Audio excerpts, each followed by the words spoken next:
প্রতিবেদনে। আরেকটি তথ্য আপনাদের কাছে প্রাথমিকভাবে দিয়ে শেষ করবো, সেটা হচ্ছে আমাদের উপস্থাপক সে আরো ডিটেল বলবেন। আমাদের জাতীয় সরকারি এবং বিশেষজ্ঞদের প্রাক্কলন অনুযায়ী, জাতীয় আন্তর্জাতিক প্রাক্কলন অনুযায়ী বাংলাদেশ প্রতি বছর 12.5 বিলিয়ন ডলার, ন্যূনতম পক্ষে খুব সেফলি বলা যায়, এটা তো এস্টিমেট, খুব সেফলি বলা যায় বাংলাদেশের প্রয়োজন হচ্ছে 10 থেকে 12 বিলিয়ন ডলার বছরে।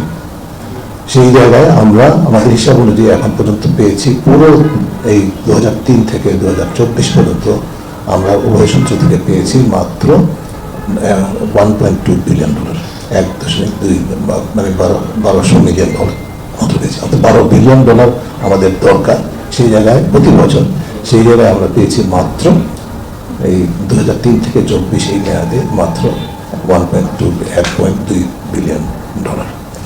সো আমরা যেটা পেয়েছি সেটা কিন্তু একেবারেই নগণ্য, ড্রপ ইন দ্য ওশেন।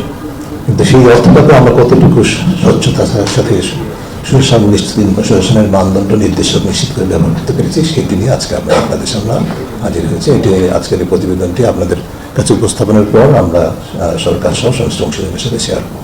আমি মাহফুজকে শুরু করার জন্য অনুরোধ করছি। ধন্যবাদ। সবাইকে ধন্যবাদ। আপনাদেরকে ধন্যবাদ। আমাদের বাংলাদেশের জলবায়ু অর্থায়নে সুশাসনের চ্যালেঞ্জ এবং উত্তরণ উপায় শীর্ষক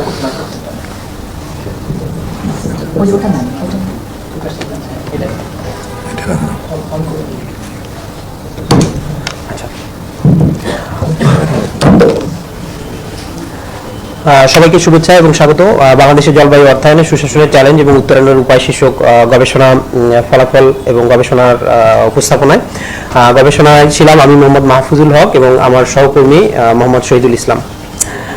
গবেষণার প্রেক্ষাপট ও যুক্তিকতা। জলবায়ু পরিবর্তনের ফলে ঝুঁকিপূর্ণ দেশের মধ্যে বাংলাদেশের অবস্থান সপ্তম এবং জলবায়ু পরিবর্তনজনিত প্রাকৃতিক দুর্যোগে ঝুঁকিপূর্ণ দেশের মধ্যে নবম। বাংলাদেশ সরকার জলবায়ু পরিবর্তনকে আর্থসামাজিক উন্নয়নের অন্যতম অন্তরায় হিসেবে চিহ্নিত করে তা মোকাবেলার জন্য স্বল্প, মধ্য এবং দীর্ঘমেয়াদী বিবিধ নীতি এবং পরিকল্পনা গ্রহণ করেছে। আমরা নীতি ও পরিকল্পনার ভিতরে যদি দেখি তাহলে আমরা দেখতে পাই যে সরকার BCC SAP প্রণয়ন